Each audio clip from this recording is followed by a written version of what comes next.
मी फिरत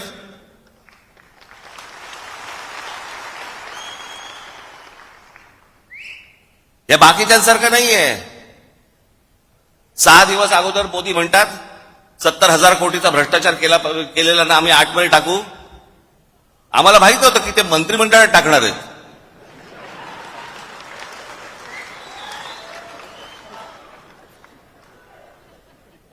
आतमध्ये टाकूचा अर्थ हा होतो हे मला पहिल्यांदा कळलं. किती किती तुम्हाला देऊ मला ह्याच्यामध्ये उदाहरणं या सगळ्या गोष्टींची. हे बघा, आता आपण भारतीय जनता पक्षाने काय काय गोष्टी केल्यात ते आपण बघूया.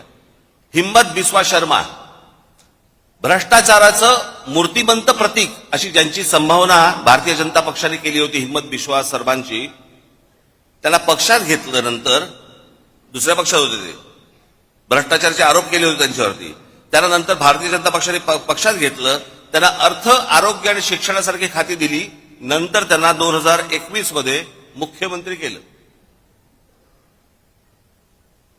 म्हणजे ज्यांच्यावरती भ्रष्टाचाराचे आरोप केले होते तिथे भूमिका नाही बदलली. हे तुम्हाला पत्रकार नाही सांगणार. मुकुल रॉय,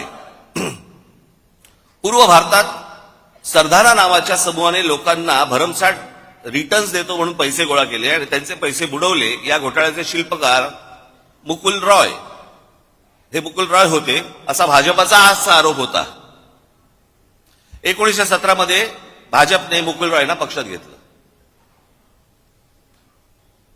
BS येडियुरप्पा, खान घोटाळ्या प्रकरणी भाजपने त्यांना दूर सारलं, पण पक्ष सत्तेत येत नाही हे पाहून पुन्हा पक्षात घेतलं आणि 2019 ते 21 त्यांना मुख्यमंत्री केलं.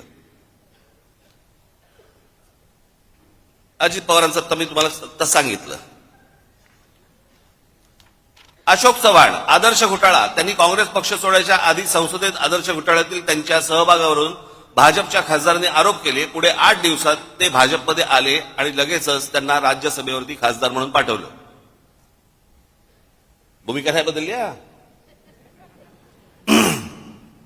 फारुख अब्दुल्ला यांनी काश्मीरमधल्या 370 कलमाला विरोध करणाऱ्या भाजपसोबत, भाजपचा 370 कलमाला विरोध होता सुरुवातीपासून,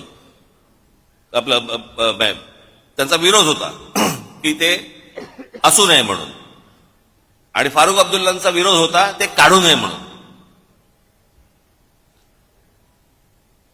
काश्मीरमधल्या 370 कलमाला विरोध करणाऱ्या भाजपसोबत 1999ला त्यांच्या एनडीएचे घटक बनले फारुख अब्दुल्ला, आणि ओमर अब्दुल्ला परराष्ट्र राज्यमंत्री बनले. याच ओमर अब्दुल्लांच्या नंतर नॅशनल कॉन्फरन्सने 2009 मध्ये काँग्रेसबरोबर युती केली. भूमिका नाही बदलली. भाजपमध्ये आले, भाजपने भूमिका बदलली. हे तुम्हाला कोण सांगणार नाहीत. म्हणून मी तुम्हाला, राजकारणामध्ये आहात तुम्ही, तुम्हाला हे सगळे संदर्भ तुम्हाला लक्षात असले पाहिजेत, तुम्हाला माहिती असली पाहिजे. ज्या वेळेला हे लोक येऊन समोर ज्याला तुमच्याशी बोलतात आणि ज्याला त्याला सांगतात, आणि ही असली गोष्टी ज्याला अफवा पसरवायला लागतात, त्यावेळेला तुम्ही तयार पाहिजेत.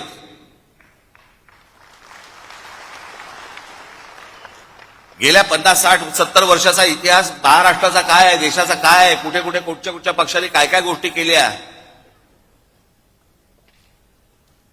मुफ्ती मोहम्मद सईद, भाजपने 2015ला मुफ्ती मोहम्मद सईद यांच्यासोबत युती केली आणि पुढे मुफ्ती मोहम्मद सईद यांच्या निधनानंतर त्यांच्या मुलीला महबूबा मुफ्ती सईदला पाठिंबा दिला. म्हणजे ज्यांचा 370 कलमाला विरोध होता काढू नये म्हणून, ते मुफ्ती मोहम्मद सईद. मग ह्या मुफ्ती मोहम्मद सईद यांच्या एका फ्रॉड प्रकरणात त्यांच्या मुलीला अपहरण केलं म्हणून भारताला काही अतिरेकी सोडायला लागले होते, ते हे मुफ्ती मोहम्मद सईद. त्यांच्याबरोबर भारतीय जनता पक्षाने पहिल्यांदा युती केली. मुफ्ती महबूबा मुफ्तींना तिथे पुढे मुख्यमंत्री केलं आणि नंतर त्यांचं सरकार पाडलं आणि राष्ट्रपती राजवट आणली. भूमिका नाही बदलली. इथे कोण बोलणार नाही भूमिका बदलली.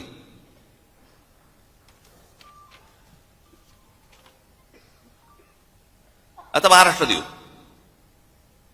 राधाकृष्ण विखे पाटील, आधी काँग्रेसमध्ये, मग विरोधी पक्षनेते होते. पुढे 2022 ते 24 काळात महसूल मंत्री आणि सध्या जलसंपदा मंत्री भाजपमध्ये.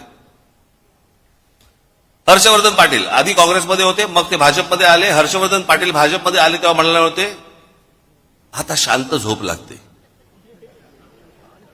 ते हर्षवर्धन पाटील बोलले होते. सगळ्याचे व्हिडिओज आहेत, सगळ्या गोष्टी तुम्ही बघू शकता.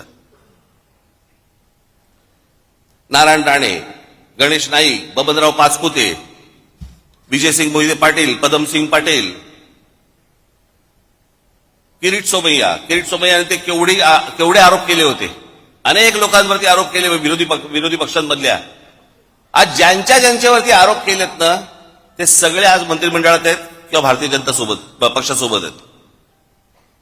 त्यांना नाही कोणी विचारत जात की भूमिका बदलली का काय बदललं. हे जाणून बुजून तुमच्या कानी लागतात. जाणून बुजून तुम्हाला बदनाम करण्यासाठी म्हणून या गोष्टी सगळ्या पसरल्या जातात. शिवसेनेचा ज्यावेळेला जन्म झाला 1966 साली, त्याच्यानंतर पहिली जी निवडणूक लढवली ती प्रजा समाजवादी पक्षाबरोबर लढवली. त्या निवडणुकीनंतर मुस्लिम लीग बरोबर युती पण केली होती. त्याच्यानंतर 77-75 ला काँग्रेसला पाठिंबाही दिला होता. 80 साली युती पण केली होती. नंतर भारतीय जनता पक्षाबरोबर त्या वेळेची जी काय परिस्थिती असेल त्याप्रमाणे विरोधी पक्ष कोण निर्णय घेत असतात. यांनी घेतले असेल, त्या वेळेला परिस्थिती बदलली असेल. पण त्यांची ती बदललेली परिस्थिती साला हे ह्यांचं बरं आहे. ह्यांनी केलं की प्रेम, आम्ही केला की बलात्कार.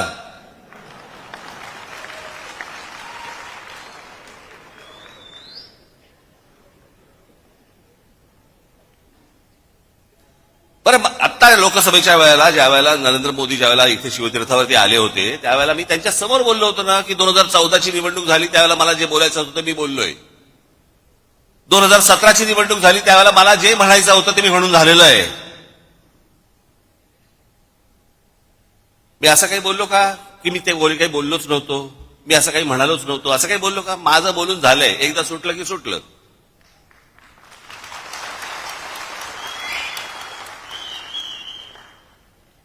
आणि जे बोललो होतो त्या सगळ्या गोष्टींना आधार होते. जे चांगलं कराल त्याला चांगलं म्हणू, जे वाईट कराल त्याला वाईट म्हणू. ह्या सगळ्या गोष्टीच्या तुमच्यासमोर आणल्या. हे कृपाशंकर सिंग, बबनराव पाचपुते, अजित पवार, हे सगळे देवेंद्र फडणवीसांनी किती लोकांवरती आरोप केले आतापर्यंत? भ्रष्टाचाराचे किती लोकांच्या बरोबर आरोप केले? कित्येक लोकांवरती जे तुम्हाला आता त्यांच्याबरोबर मंत्रिमंडळात दिसतील. कित्येक लोक तर आता देवदर्शनाला जातात,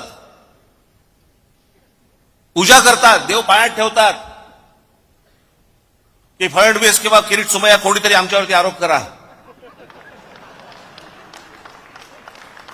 चला, आरोप केल्यावर आतमध्ये जाता येतं.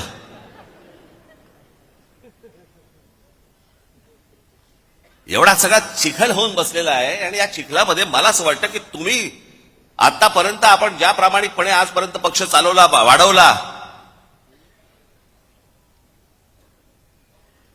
अनेक लोकांना हे असतं राजसाहेबांनी भारतीय जनता पक्षाच्या किंवा कोणाला नेत्यांना भेटलं नाही पाहिजे.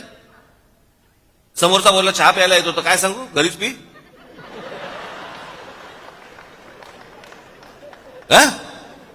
तुम्ही काय वेगळं सांगाल?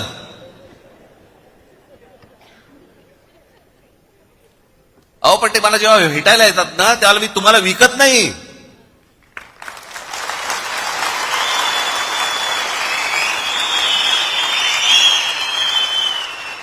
आणि माझा मराठीचा बाणा देखील मी बोथट करत नाही.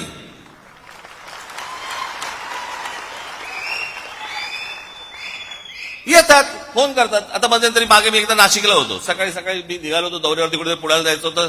7 वाजता गाडीत बसलो. समोरून चंद्रकांत पाटील आले. नमस्कार, काय म्हणताय बरं म्हटलं.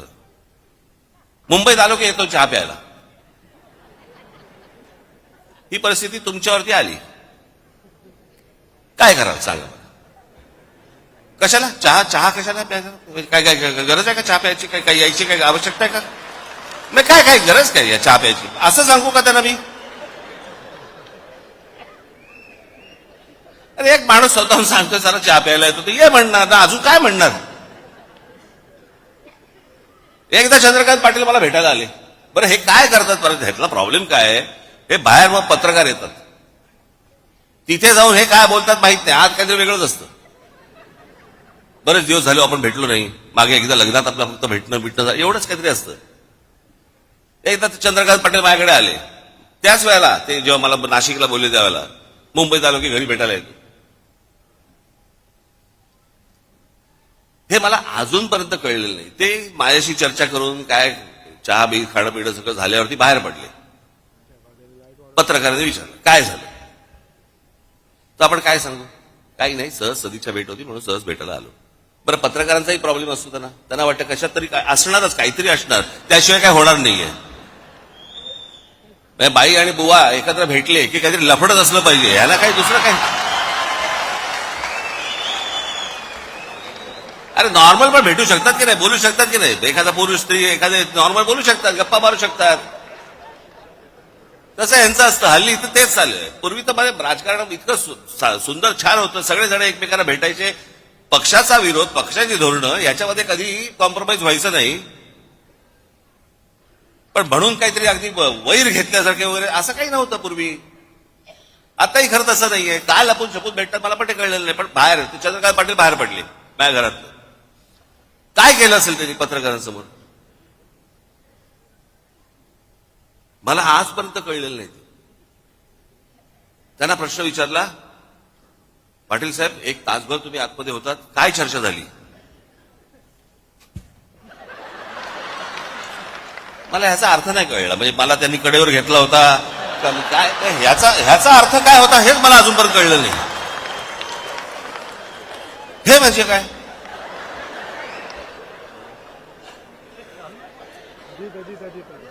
बरं, मी काय पाहिलं नव्हतं. ते गेल्यानंतर पत्रकार आले आणि मला म्हणाले की त्यांनी असं केलं बाहेर गेल्यानंतर, म्हणजे काय झालं. मी म्हटलं असं केलं म्हणजे काय झालं. आम्ही दोघे एकमेकांना तेच विचारतोय, म्हणजे काय झालं. काय इकडे मी अक्रोड ठेवलं होतं, त्याच्यामध्ये दाबून दिलं आणि मी अक्रोड फोडून दिलं वगैरे, काय म्हणजे झालं काय.